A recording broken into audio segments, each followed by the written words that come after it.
पूरी दुनिया जानती है कि Indian economy is a dead economy. कोई कंफ्यूजन है आप में? ट्रम्प टैरिफ का वॉर, अमेरिका से हथियार खरीदारी बंद करने का ड्रामा करने के साथ साथ भारतीय हुकूमत ने रूस से तेल की खरीदारी भी महदूद कर दी है। फैक्ट चेक में भी इंतखाबी धांधली साबित हो चुकी। ट्रम्प और टैरिफ से बौखलाए मोदी को एक और झटके का सामना है।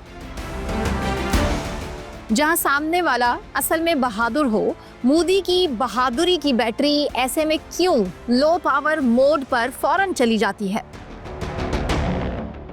6.5 lakh voters vote, 1.5 lakh voters का फेक।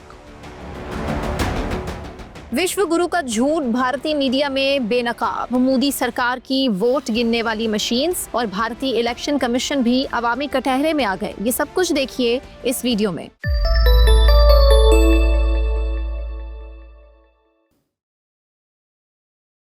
अस्सलाम वालेकुम, मैं सना नकवी, आप देख रहे हैं व्लॉग सेंट्रल। कभी वो वक्त था जब मोदी जी पूरी दुनिया में ये तासुर देते कि वही तो वॉशिंगटन और मॉस्को के बीच तवाजुन कायम रखने वाले वाहिद सुपर लीडर हैं। लेकिन अब हालात इस नहज पर पहुंच चुके हैं कि सिर्फ फील्ड मार्शल आसिम मुनीर से मुलाकात से बचने के लिए अपने सबसे गहरे दोस्त डोनाल्ड ट्रंप की दावत तक छोड़ना पड़ी।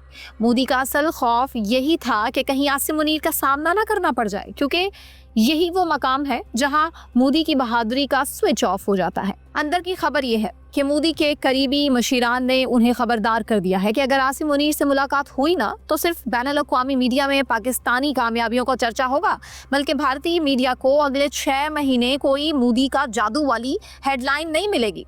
मोदी जी ने अमेरिका जाने का प्रोग्राम अपना बदल दिया। जैसे स्कूल का नालायक बच्चा इम्तिहान वाले दिन अचानक बीमार हो जाए और कहे कि भाई मैं तो आज बिल्कुल एग्जाम में अपेयर नहीं हो सकता। अब चूंकि फील्ड मार्शल आसिम मुनीर से ट्रंप की मौजूदगी में मुलाकात के दौरान सवालात कुछ ज्यादा ही सख्त होने का खतरा था। मसलन कश्मीर से मुतालिक भारतीय वादे कहाँ गए? क्या लद्दाख में चाइना ने जमीन पर कब्जा पाकिस्तान से पूछकर किया या फिर उनकी मदद से किया? तो मोदी जी ने तय किया कि बहादुरी दिखाने का सबसे महफूज तरीका है कि ऐसे मंजरनामे में ही ना जाओ जहां सामने वाला असल में बहादुर हो। लेकिन अगर इस खबर को भारत का गोदी मीडिया अपनी नजर से देख रहा है तो मैं बताती हूँ वो किस तरह से है। मोदी जी ने तो ट्रंप की इस अहम दावत को इस शान से ठुकरा दिया जैसे कोई राजा अपने महल की छत पर बैठकर फकीर को धुतकार दे। ये जनाब गोदी मीडिया है जो अपने मोदी जी को इस टाइम बढ़ा चढ़ाकर बयान कर रहा है। मोदी ट्रंप भाई भाई, भारतीय मीडिया वाले फौरन बयानिया घुमा गए और ब्रेकिंग न्यूज भी चलाने लगे। मोदी ने अमेरिका को दिखा दिया कि भारत किसी का गुलाम नहीं है। मोदी ने किया अमेरिका में भारत का झंडा बुलंद। इस तरह की हेडलाइंस हैं और इस तरह की ब्रेकिंग से अपने आवाम को बेवकूफ़ बनाने की कोशिश कर रहे हैं। मैं तो यही कहूँ, बेवकूफ़ बनाने की कोशिश कर रहे हैं। लेकिन हकीकत यही है कि वो लम्हा था जब अमेरिका भारत ताल्लुकात की गर्मजोशी पर पहला बर्फ का टुकड़ा गिरा। सदर ट्रंप जो खुद भी भारतीय वजीर आजम नरेंद्र मोदी की तरह सिर्फ तारीफ के आदी हैं, इस इनकार को ऐसे महसूस कर गए जैसे किसी गरीब ने उनके कीमती गौस क्लब की घास पर कार धो दी हो। यकीनन उन्होंने दिल ही दिल में सोचा होगा कि अगर आज मोदी अमेरिका की दावत मुस्तरद कर सकता है तो कल को मेरे सोशल मीडिया पर लाइक्स भी कम कर सकता है। और यही वो ब्रेकिंग पॉइंट था जब वॉशिंगटन और दिल्ली के दरमियान पहली बार वो खामोश खलीज पैदा हुई जो 25% से बढ़ते बढ़ते अब 50% टैरिफ तक पहुंच चुकी है। इस एक गैर सिफारती अंदाज में किए गए इनकार ने दोनों ही ममालिक के ताल्लुकात में ऐसी तलखी पैदा की कि अगले फोन कॉल के बाद ही ट्रंप ने मोदी की भारतीय मईशत ही को मुर्दा करार दे दिया, जिसकी तायद खुद भारतीय अपोजिशन लीडर राहुल गांधी ने भी किया है। ट्रंप ने सोशल मीडिया प्लेटफॉर्म ट्रूथ पर और राहुल गांधी ने सहाफियों से गुफ्तगू में क्या कहा, सबसे पहले आपको यही सुनवा देते हैं। पूरी दुनिया जानती है कि Indian economy is a dead economy और बीजेपी ने इकोनॉमी को खत्म कर दिया है। President Trump has stated a fact. कोई कंफ्यूजन है आप में? अमेरिकन जरीदे ब्लूमबर्ग के मुताबिक 17 जून में ट्रंप और मोदी के दरमियान 45 मिनट तवील टेलीफोनिक गुफ्तगू हुई। फोन कॉल आखिर क्या थी? गोया एक बैनुल-अक़वामी रियलिटी शो की किस्त थी जिसका उन्वान रखा जा सकता है फोन कॉल या जिंदगी का रोग, जिसके बाद ट्रंप ने भारतीय मईशत को डेड करार देकर ऐसा झटका दिया कि मोदी की जाली मकबूलियत का वाईफाई सिग्नल हमेशा के लिए कमजोर हो गया। भारतीय वजीर आजम नरेंद्र मोदी ये तो जानते हैं कि भारत में उनके पास जहालत और अंधभक्तों की कोई कमी नहीं है, जिनके लिए बहादुरी का मतलब सिर्फ कैमरे के सामने सीना तार कर कुछ बोल देना नहीं है, चाहे कैमरे बंद होने के बाद किसी के हाथ ही क्यों ना कांप रहे हो। चुनाचे इस ऐलान से पहले उनकी मीडिया टीम ने गोदी मीडिया को खास हिदायत की कि फुटेज में मोदी का चेहरा 45 डिग्री जाविये पर ही हो, ताकि रोशनी बहादुरी के तासुर को बढ़ा सके। और इस खबर की ब्रेकिंग कुछ इस तरह से होनी चाहिए कि मोदी अमेरिका पर छा गए, और ये हमने टीवी चैनल्स में गोदी मीडिया पे देखा भी। ट्रंप जो खुद ही गैर रिवायती सियासतदान और सियासी शोबदेबाजी के माहिर हैं, मोदी को गुज़श्ता दौर सदारत ही में देखकर ये समझ चुके कि ये मेहमान सिफारती मुलाकात के लिए नहीं है, सिर्फ जप्फी वाली फोटो के लिए आता है। इसीलिए इस दफा मुस्कुराते हुए अमेरिकन सदर ने कहा होगा कि नरेंद्र सरेंडर। बैनुल-अक़वामी अमूर के माहिरीन के मुताबिक मोदी का अमेरिका ना जाने का असल मकसद ये था कि वापसी पर यह तासुर दिया जा सके कि एक तो वो दुनिया के ताकतवर तरीन लीडर में शामिल हैं, और दूसरा वो किसी से डरते नहीं हैं। दिलचस्प बात यह है कि मोदी ने ट्रंप से मिलने के लिए जितनी तैयारी की है, उसका आधा वक्त भी अगर वो पाकिस्तानी क़यादत से मुलाकात की तैयारी में लगाते ना, तो शायद भारत को कुछ ना कुछ सिफारती फ़ायदा हो जाता। लेकिन बहादुरी का ये मोदी मॉडल सिर्फ कैमरों और अंधभक्तों के नारों तक ही महदूद है।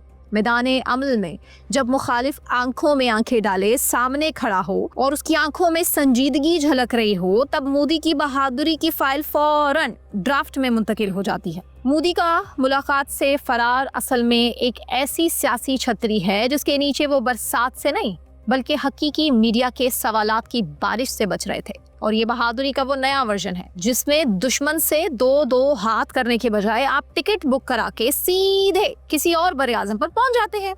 उधर भारतीय चैनल्स के न्यूज़ रूम्स में इस वक्त हंगामी हालत है, और उसकी वजह क्या है? वजह है फील्ड मार्शल आसिम मुनीर का 2 माह में अमेरिका का मुतवक्के दूसरा दौरा। जी हाँ, वही आसिम मुनीर जिनका पहला दौरा वाशिंगटन भी मोदी जी के आसाब पर ऐसा बोझ डाल गया कि अब तक वो इससे निकल नहीं पा रहे। इसलिए जैसे ही ये खबर चली कि आसिम मुनीर फिर अमेरिका जा रहे हैं, NDTV से लेकर रिपब्लिक टीवी तक हर एंकर के हाथ में पानी का गिलास तो है, मगर फिर भी गला खुश्क। एक चीखता हुआ एंकर कह रहा था कि ये दौरा भारत के खिलाफ साजिश है। अमेरिका को समझना चाहिए कि जनूबी एशिया में अमन तभी मुमकिन है जब पाकिस्तान कमज़ोर होगा, और पाकिस्तान तो अब इंशाअल्लाह कभी कमज़ोर नहीं होगा। दूसरा एंकर भी चीख कर बोला कि 2 महीने में दूसरा दौरा। आखिर पाकिस्तानी फील्ड मार्शल तो हमारे ख्वाब में आने वाला वो खौफनाक किरदार बन चुका जो आता तो वक्फे वक्फे से है, लेकिन हर बार हमारी मार्केट मजीद गिर जाती है। लिहाजा भारतीय सरकार ने तय कर लिया कि इसी अरसे में मोदी जी को गुजरात में खुद साख्ता तरक्याती मंसूबे देखने भेज दिया जाए, ताकि वो अमरीकी सिफारत खाने के करीब भी ना फटक सकें। एक रिटायर्ड भारतीय जनरल पर बैठकर दुहाई दे रहा था कि ये हमारी नाक के नीचे क्या हो रहा है। पहले दौरे में उन्होंने वॉशिंगटन के साथ फौजी ताल्लुकात गहरे किए, अब दूसरे में ना जाने क्या नया मुआहदा करके आएंगे। लिहाजा अब अगले कई महीने तक भारतीय मीडिया का यही हाल रहेगा कि रोज़ाना नई साजिशी थेरीज भारतीय आवाम के सामने रखी जाएंगी, और आपको अमेरिका पाकिस्तान मिलकर भारत को घेर रहे हैं जैसे नारे मुसलसल सुनने को मिलेंगे। मोदी जी का हर पब्लिक खिताब बस इस जुमले के गिर्द घूमता है कि भारत किसी से डरता नहीं है, बस बहादुरों से थोड़ा दूर रहता है जैसे कि पाकिस्तान। असल हकीकत यह है कि दिल्ली के पावर कॉरिडोर्स में खौफ इसलिए भी है कि फील्ड मार्शल आसिम मुनीर का ये दूसरा दौरा पहले से ज़्यादा नतीजा खेज होगा, और जबकि भारत को पता है कि सामने वाला बंदा सिफारत में भी माहिर और मैदान में भी सख्त है, तो वहाँ सफ़े मातम बिछना फितरी है। अब ट्रंप के टैरिफ वॉर से घबराए भारत ने अचानक से ऐलान तो किया कि वो अमेरिका से हथियार खरीदने का मंसूबा रोक रहा है, लेकिन क्या वो अपने इस ऐलान पर अमल दरामद को यकीनी बना पाएगा, ये हमें अगले चंद रोज में पता चल ही जाएगा। जबकि दूसरी जानिब अमेरिकन सदर ट्रंप का मौक़िफ़ सादा सा है कि कारोबार में दोस्ती अलग और बिलिंग अलग होती है।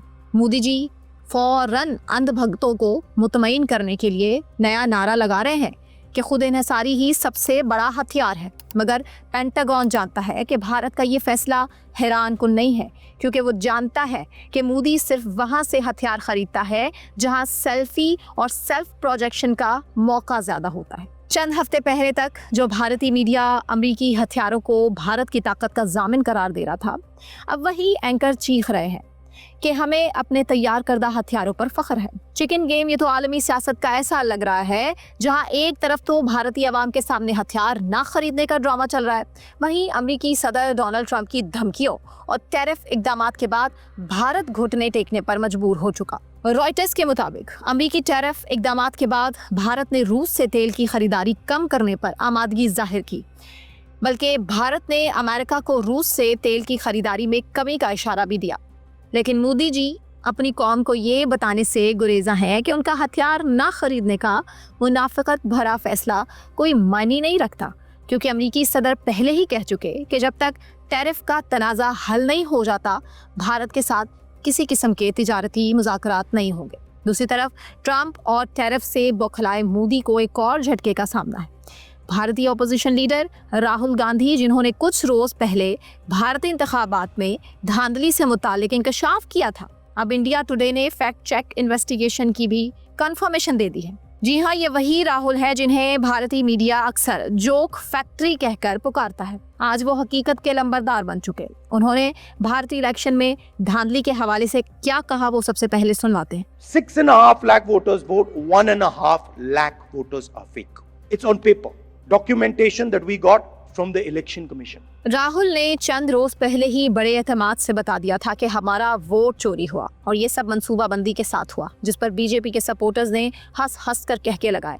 और राहुल भाई, आपका तो मोबाइल का पासवर्ड याद नहीं रहता, आप कहां से वोट गिनने की कहानी सुनाने लगे, इस तरह मजाक उड़ा रहे थे। लेकिन फिर इंडिया टुडे का फैक्ट चेक पैनल जो अचानक राहुल के बयान पर तस्दीक की मोहर लगाता है कि जी हाँ, ये दावा दुरुस्त है। ये जुमला टीवी स्क्रीन्स पर चलते ही दिल्ली में बीजेपी के हेडक्वार्टर्स का माहौल कुछ यूं था जैसे कोई इम्तिहान में नकल करते पकड़ा गया हो। भारतीय जनता पार्टी का तर्जुमान फौरन टीवी पर आया, ऐलान किया कि ये फैक्ट चेक तो खुद फेक है, लेकिन फौरन मौजू बदलकर पाकिस्तान का जिक्र छेड़ दिया ताकि आवाम का वोट हासिल किया जा सके। इस पर गोदी मीडिया ने नई हिकमत अमली के तहत चंद चैनल्स पर रिपोर्ट तो चलाई, लेकिन इस अंदाज में कि महसूस हो कि ये कोई छोटी मोटी गलती थी, और हेडलाइंस थी सिर्फ चंद सीटों पर मामूली सी गड़बड़। ये साजिश नहीं, तकनीकी मसला है, टेक्निकल मिस्टेक। राहुल गांधी जब मीडिया के सामने आए तो चेहरे पर फातिहाना मुस्कुराहट थी। उन्होंने कहा कि मैं तो पहले ही कह रहा था कि अब इंडियन मीडिया का फैक्ट चेक भी कह रहा है, बाकी फैसला आवाम खुद कर सकते हैं। अब मैं भी एक फैसला आपके ऊपर छोड़े जाती हूँ। कमेंट सेक्शन में आपकी राय का इंतजार रहेगा। अपना ख्याल रखिए। अल्लाह हाफिज़।